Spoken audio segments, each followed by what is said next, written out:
Assalamualaikum warahmatullahi wabarakatuh. Perkenalkan, nama saya Naya Rejauza Ataya, absen 26 dari kelas 11-2. Di sini saya akan menjelaskan beberapa materi.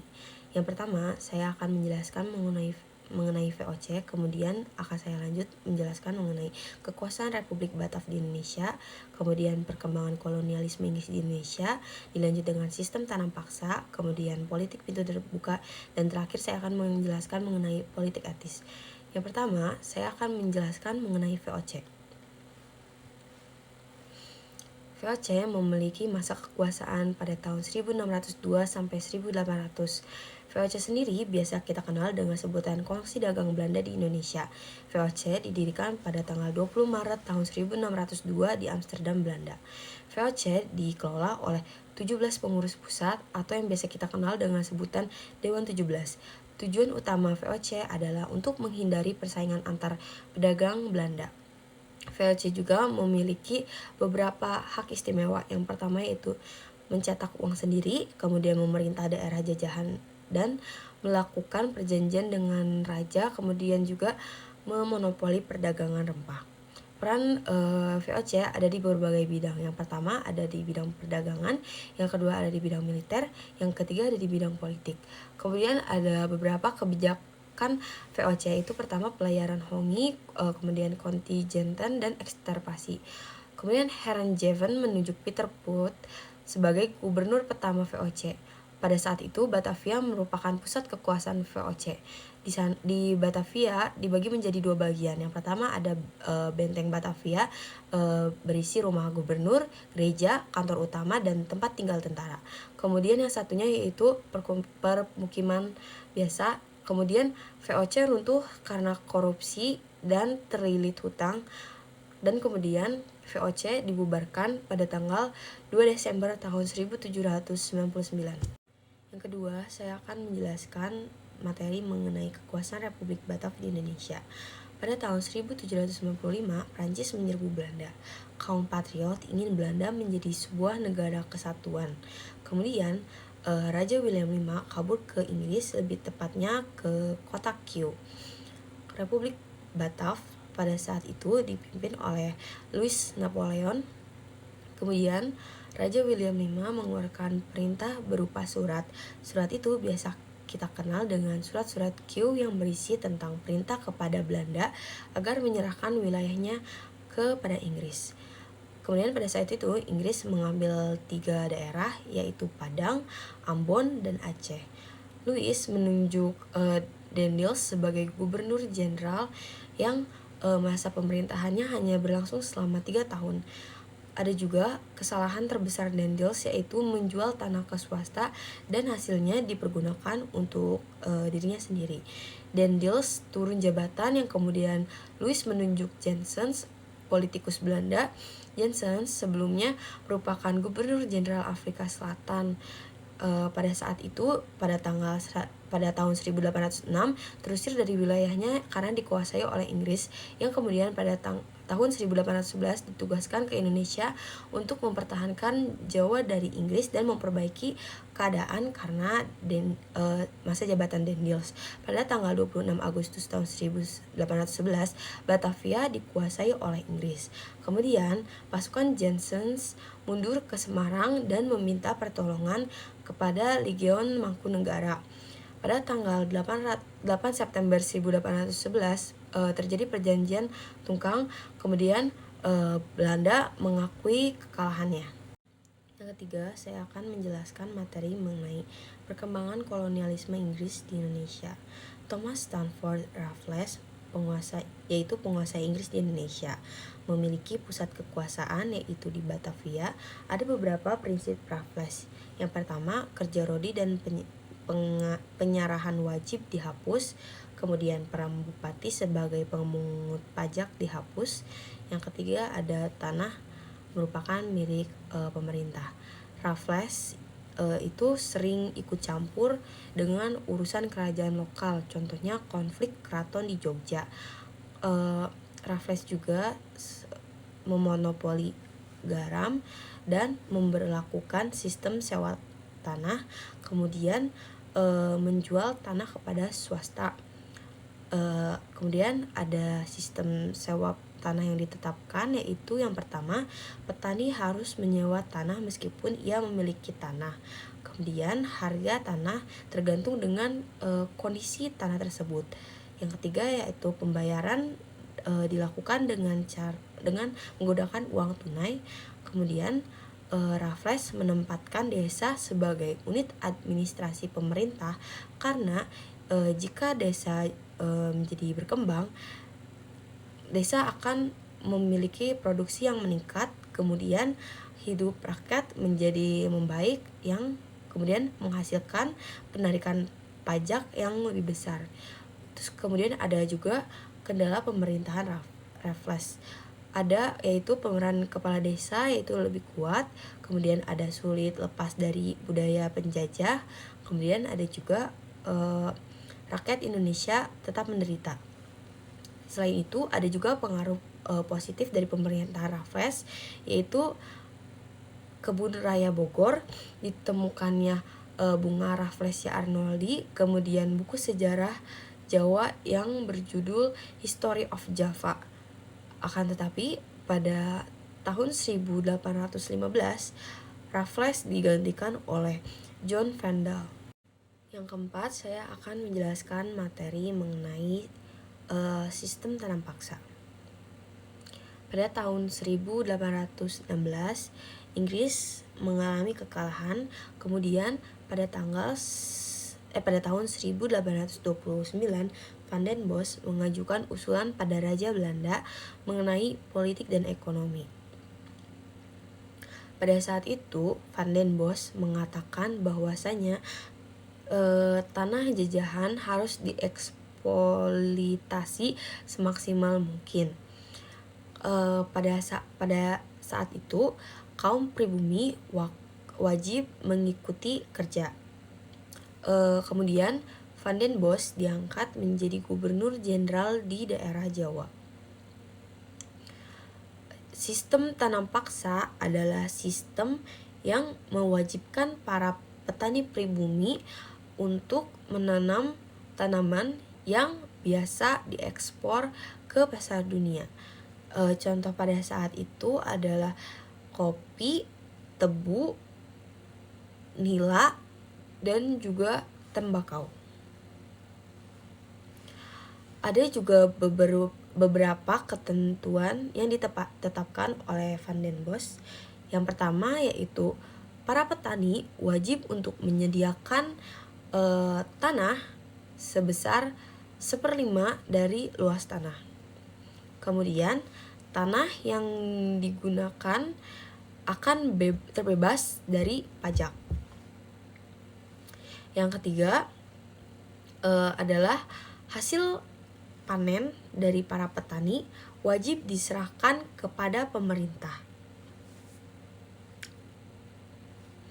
Kemudian pekerja akan diawasi oleh penguasa pribumi.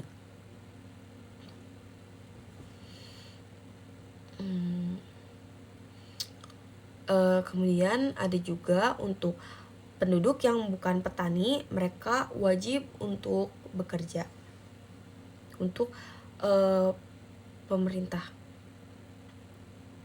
Kemudian peran penguasa pribumi itu sangat penting untuk menggertak petani dan penghubung dengan pihak pemerintahan. Penguasa pribumi akan mendapat bonus. Contohnya yaitu semakin banyak hasil, maka pihak akan mendapatkan semakin banyak bonus. Karena sistem ini, pemerintah mendorong para petani untuk menanam lebih banyak tanaman. Kemudian yang awalnya hanya memiliki kewajiban 1/5, kemudian saat itu bisa mencapai 1/2 luas tanah. Tanam paksa tentu saja melanggar HAM atau hak asasi manusia karena hanya membawa penderitaan bagi rakyat. Kemudian karena ini Belanda mendapatkan keuntungan sejak tahun 1831 sampai 1877. Keuntungan yang didapatkan lebih dari 800 juta gulden yang membuat semua hutang VOC menjadi lunas. Kemudian, karena beberapa hal, sistem tanam paksa dihapus dan diganti menjadi namanya itu sistem ekonomi liberal atau kegiatan ekonomi jajahan akan diserahkan ke pihak swasta atau sistem usaha milik swasta. Kemudian yang kelima, saya akan menjelaskan materi mengenai politik pintu terbuka. Kebijakan politik di mana perekonomian Indonesia dibuka kepada pihak swasta. Kemudian ada beberapa latar belakang yang menyebabkan politik pintu terbuka, yaitu yang pertama ada penyimpangan sistem tanam paksa. Yang kedua ada berkembangnya paham liberalisasi. Yang ketiga ada pengusaha Belanda ingin menanamkan modalnya di Indonesia. Setelah itu ada beberapa kebijakan, yaitu pada tahun 1870 sistem tanam paksa resmi dihapus. Yang kemudian ekonomi diberikan kepada pihak swasta. Kemudian masuk banyaknya investor asing ke Indonesia. Kemudian pemerintah kolonial Belanda hanya bekerja sebagai pengawas dan penyedia fasilitas yang menunjang.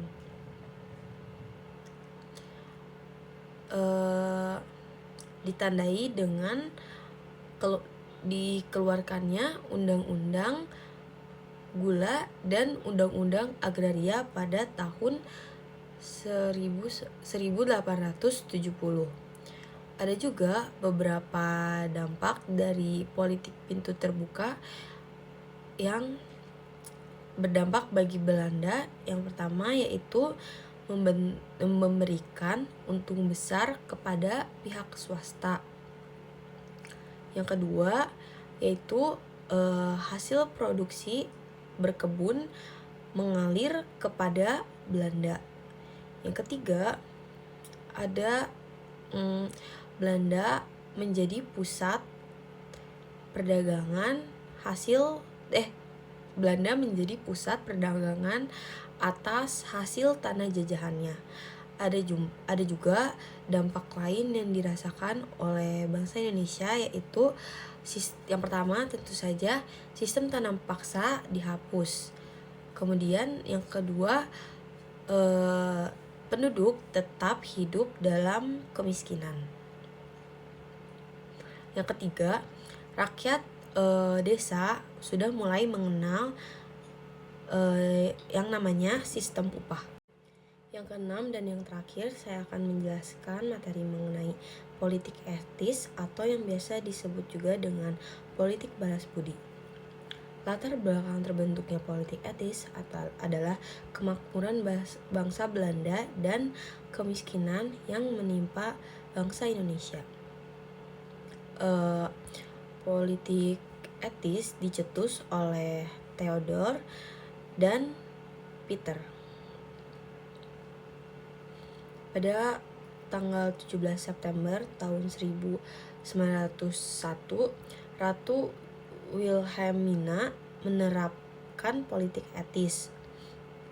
Kemudian ada beberapa program politik etis. Yang pertama ada edukasi. Contohnya adalah membuka sekolah-sekolah model barat. Kemudian di, di diharapkan lahir kesetaraan. Yang kedua ada irigasi. Contohnya adalah membangun saluran irigasi. Membangun sarana irigasi itu sama dengan membangun sarana prasarana untuk bidang pertanian. Yang ketiga ada emigrasi. Contohnya adalah melakukan program perpindahan keluar Jawa.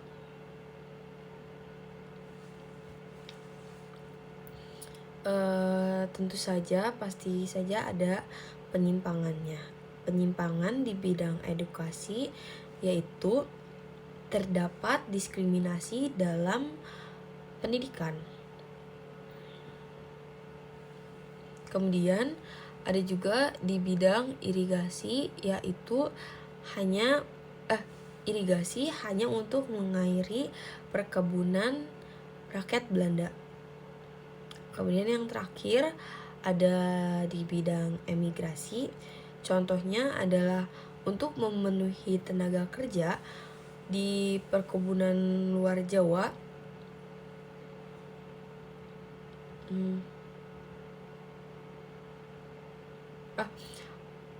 Emigrasi itu dipergunakan untuk memenuhi tenaga kerja di luar perkebunan Pulau Jawa saja.